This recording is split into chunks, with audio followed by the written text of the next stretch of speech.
ভারত থেকে পণ্য বোঝাই ট্রাক নিয়ে প্রথমবারের মতো বেনাপোলে স্থলবন্দরে আসলেন এক নারী ট্রাক চালক। তার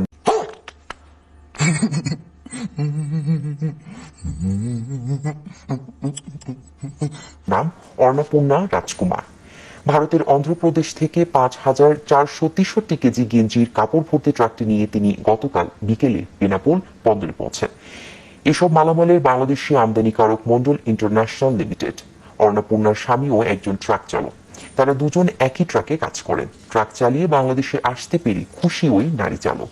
বেনাপোল বন্দরের ভারপ্রাপ্ত পরিচালক রেজাউল করিম জানান, এই বাংলা প্রথম ভারতীয় কোনো নারী ট্রাক চালক পণ্য নিয়ে বেনাপোল বন্দরে এলেন।